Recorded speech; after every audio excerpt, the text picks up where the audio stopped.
Assalamualaikum warahmatullahi wabarakatuh.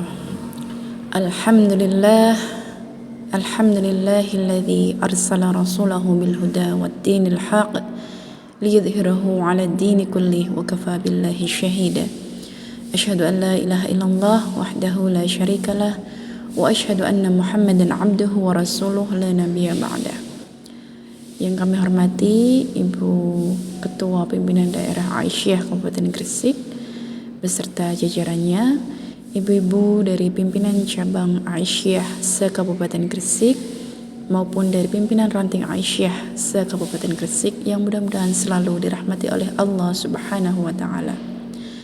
Alhamdulillah, pada kesempatan kali ini di bulan Ramadan ini kita masih diberikan oleh Allah Subhanahu wa taala kenikmatan berupa iman dan Islam. Kenikmatan berupa kesehatan dan kesempatan, sehingga kita bisa mengikuti kajian Ramadan yang diselenggarakan oleh pimpinan daerah Aisyah dalam keadaan sehat walafiat. Ibu-ibu Aisyah yang dirahmati oleh Allah, pada kesempatan kali ini kita akan membahas terkait bagaimana tata cara i'tikaf sesuai dengan sunnah Rasulullah Sallallahu Alaihi Wasallam. Sebelum itu, mari kita bahas terlebih dahulu apa definisi dari i'tikaf. I'tikaf menurut bahasa artinya ialah berdiam diri dan menetap dalam sesuatu. Karena i'tikaf atau al-i'tikafu berasal dari bahasa Arab akafa yang bermakna al-habsu atau memenjarakan, berdiam diri atau memenjarakan. Sedangkan pengertian i'tikaf menurut istilah di kalangan para ulama terdapat perbedaan. Ulama Hanafiyah berpendapat i'tikaf adalah berdiam diri di masjid yang biasa dipakai untuk melakukan sholat berjamaah. Namun menurut Asy-Syafi'iyah, ulama Asy-Syafi'iyah, i'tikaf ialah berdiam diri di masjid dengan melaksanakan amalan-amalan tertentu dengan niat karena Allah Subhanahu wa taala. Dengan demikian, Majelis Tarjih dan Tajdid dalam buku Tuntunan Ramadan menjelaskan bahwa i'tikaf adalah aktivitas berdiam diri di masjid dalam satu tempo tertentu dengan melakukan amalan-amalan atau ibadah tertentu untuk mengharapkan ridha Allah Subhanahu wa taala. Nah, pendengar yang dirahmati oleh Allah, i'tikaf disyariatkan berdasarkan Al-Qur'an dan Al-Hadis. Di dalam Al-Qur'an, Quran surat Al-Baqarah ayat 187 disebutkan, A'udzu billahi minasyaitonir rajim. Wa la tubashiruhunna wa antum 'akifuna fil masajid. Tilka hududullahi fala taqrabuha. Kadzalika yubayyinullahu ayatihi lin-nasi la'allahum yattaqun. Artinya, dan janganlah kamu campuri mereka itu sedang kamu beriktikaf di dalam masjid. Itulah larangan Allah, maka jangan kamu mendekatinya. Demikianlah Allah menerangkan ayat-ayatnya kepada manusia supaya mereka bertakwa. Adapun dalil dari hadis disebutkan dari Aisyah radhiyallahu anha, anna Nabiyya sallallahu alaihi wasallam kana ya'takifu al-'ashara al-awakhira min Ramadana hatta tawaffahu Allah thumma i'takafa azwajuhu min ba'dih. Bahwa Nabi sallallahu alaihi wasallam melakukan i'tikaf pada hari ke-10 terakhir dari bulan Ramadan. Beliau melakukannya sejak datang di Madinah sampai beliau wafat. Kemudian istri-istri beliau melakukan i'tikaf setelah beliau wafat. Hadis riwayat Muslim. Sehingga melalui dua dalil ini kita bisa menyimpulkan bahwa i'tikaf adalah salah satu ibadah yang disyariatkan di dalam Islam. Nah, yang perlu kita perhatikan terkait i'tikaf ini adalah yang pertama, waktu pelaksanaan i'tikaf. Sebenarnya i'tikaf sangat dianjurkan dilaksanakan setiap waktu di bulan Ramadan. Sepanjang bulan Ramadan kita boleh melaksanakan i'tikaf. Nah, namun di kalangan para ulama terdapat perbedaan tentang waktu pelaksanaan i'tikaf ini. Apakah dilaksanakan selama sehari semalam, 24 jam, atau boleh dilaksanakan dalam beberapa waktu?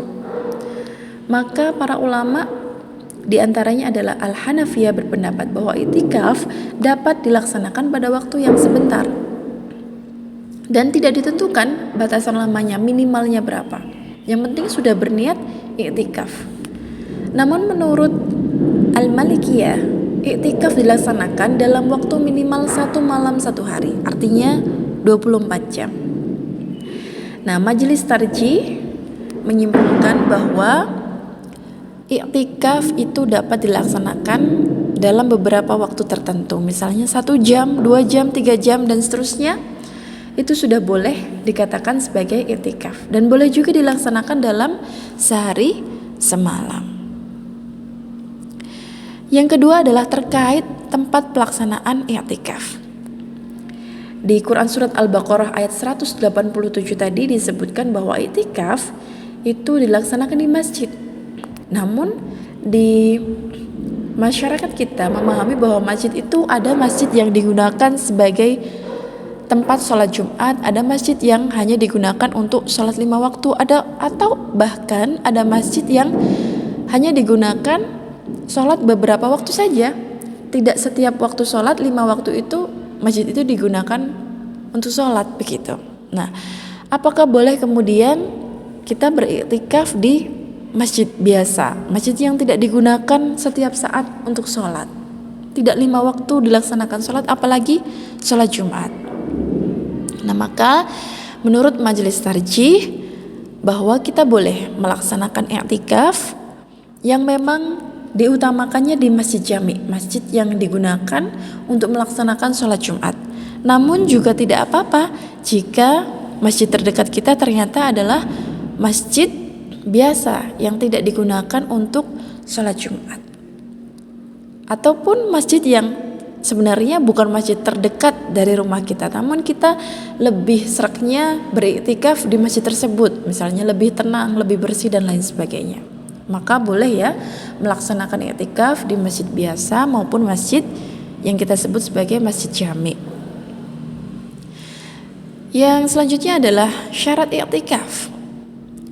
Apa yang membuat i'tikaf kita itu kemudian bisa diterima oleh Allah Subhanahu wa taala? Yang pertama adalah orangnya harus beragama Islam. Yang kedua sudah balik, baik laki-laki maupun perempuan. Jadi perempuan boleh beriktikaf ya. Yang ketiga, dilaksanakannya di masjid. Dan yang keempat, hendaklah diawali dengan niat untuk melaksanakan i'tikaf, sehingga meskipun sebentar, cuma 1 jam, 2 jam, itu sudah terhitung sebagai i'tikaf karena sudah diniati untuk berdiam diri di situ, tidak ngapa-ngapain kecuali beribadah. Nah, namun orang yang beriktikaf itu tidak disyaratkan sedang berpuasa. Misalnya i'tikafnya di malam hari saja selama 5 jam, kan tidak sedang dalam keadaan berpuasa. Atau di siang hari, namun orang ini sedang dalam keadaan sakit misalnya, yang tidak dapat melaksanakan puasa, tapi dia bisa beriktikaf di masjid, maka boleh. Atau sedang musafir tapi dia mengambil jeda untuk beriktikaf di masjid, juga tidak masalah. Dia tidak puasa tapi dia beriktikaf misalnya. Maka iktikaf itu tidak disyaratkan bahwa orangnya sedang berpuasa. Nah, kemudian yang perlu diperhatikan lagi adalah bahwa orang yang melakukan iktikaf itu harus tetap berada di dalam masjid dan tidak keluar dari masjid. Namun demikian, bagi mu'takif, orang yang melaksanakan iktikaf itu boleh keluar dari masjid karena beberapa alasan yang dibenarkan. Misalnya karena uzur yang syar'i, alasan yang dibenarkan, seperti melaksanakan sholat Jumat Misalnya dia iktikafnya di masjid yang tidak dilaksanakan sholat Jumat, kemudian dia keluar untuk melaksanakan sholat Jumat, maka itu tidak membatalkan iktikafnya. Kemudian hajat yang tabi'iyah, yang itu manusiawi dilaksanakan, misalnya apa? Yang bersifat naluri, misalnya buang air besar, buang air kecil, mandi janabah dan lain sebagainya. Atau karena sesuatu yang sangat darurat, misalnya bangunan masjidnya runtuh, atau ternyata tiba-tiba ada banjir, seperti itu. Jadi itu boleh keluar masjid ketika ada alasan yang dibenarkan. Jika tidak ada keperluan apa-apa, maka seseorang yang sedang beriktikaf hendaknya tetap berada di dalam masjid. Nah, sekarang amalan apa saja yang dilaksanakan selama iktikaf? Yang pertama, melaksanakan sholat sunnah seperti sholat tahiyatul masjid, sholat lail, kemudian yang kedua membaca Al-Quran, tadarus, berzikir, berdoa, membaca buku-buku agama dan lain sebagainya. Bersedekah misalnya, berinfak di dalam masjid.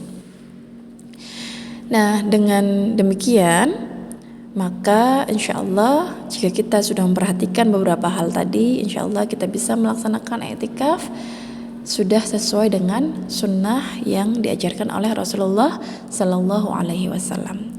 Semoga Allah memudahkan kita dalam melaksanakan ibadah di sepanjang bulan Ramadan ini, juga di waktu-waktu setelahnya.